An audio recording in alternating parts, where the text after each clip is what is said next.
Hello and welcome to Weekend Investing Daily Bytes. We're shooting episode 191. Today is 9th of March. And as expected, was a huge bounce in the market. There was some talk of some ceasefire for a day or two to let the civilians get out of the way. And there were some more talks about Ukraine not wanting a NATO seat anymore. And the market took this opportunity to crush the shorts that had built into the system. Real estate sector moved up plus 3%. Autos moved plus 2.9%. Consumption, bank nifty, private banks, infra all moved up. FMCG moved up 1.4%. Public sector enterprise and metals, which sort of are in a contra play on the metals and commodities, they were a bit soft or flattish. But other than that, a good day where Nifty moved almost 2% uh, uh, over from previous close. As you can see on the broader indices, all the series, whether they were small caps, mid caps, Nifty Next 50, they all moved 1.5 to 2%. And weekend investing small cases also moved up, with the small cap ones moving much faster at 2.74% on MI35, 2.5% on MI20, MI all cap, MI25, and so on and so forth. So it's been a good day. The last two sessions have relieved some of the stress from the system. On a weekly basis now, most of the strategies except NNF10 are near the green or flat, and it does seem like we may have some more green days if this continues. But on the on the side of caution, the FIIs continue to sell. Let's see what figures we have today. But they have been selling almost $1 billion every day, and that turn, whenever it comes, will be the real sort of turn for the market, I believe, because even if domestic consumption of demand of stocks has been more or less contra to the FII sales, somehow the market direction is always along with the FII sales or purchases trend.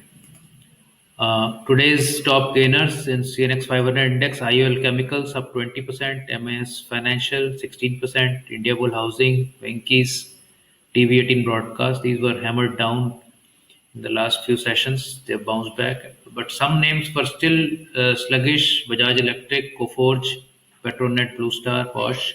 They were all down between 3 and 5.5%, even on a reasonably positive day to day. So maybe one can look deeper into each of these stocks and see whether this was a corrective uh, move after a bounce, or are these stocks really weak by themselves. So one insight was there on SGBs today, on the sovereign gold bonds. Uh, these two series that I was tracking, which are very liquid, May 29 and August 28. These are trading at a real discount to the fair value and to the current gold price. So the issue price on May 29 bonds is 4,777, and it has 7.2 years to maturity. It will mature in May 29. Interest payable on this is 2.5% on 4,777. So if we calculate the present value, let's go to the Excel sheet and I should be able to explain this better. One second. Okay. So this is a SGB calculator sheet. I'll also put this in the Telegram channel so that you can use and play around with this sheet and find your own series and calculations. What we've done here is, this is the basic data. So it is pulling USD INR data from Google Finance here. It is pulling in the current gold rate from investing.com, and it is calculating the Indian gold rate in grams by this calculation. So basically, US dollar gold rate multiplied by the USD INR rate multiplied by 10% additional for the customs duty, and that divided by 31.103, which is the equivalent of 1 troy ounce. So 31.103 grams is same as 1 troy ounce, which the USD gold price is quoted. So 2014 is the US dollar price of 1 ounce of 1 troy ounce of gold. So to convert it into grams, we divide it by 31.105. So you get an Indian price at 5458 right now. This is like a live equivalent price in the market. When you go to buy physical gold, it may be 50, 100 rupees plus or minus this, but this is the live gold price calculated, and we are using a present value calculation uh, on the dividend or the interest that we will get. So for 7.2 years, at every 6 months, we will get 1.25% of 4777 on each interest payment, assuming a discount rate of 6%, and the present value of all these dividends today is 691 for May 29 series, and the present value for August 28 series with issue price of 5334 is also near about 700 rupees. So the fair value of these two series is essentially the current value of gold plus the present value of all these future dividends that you will get.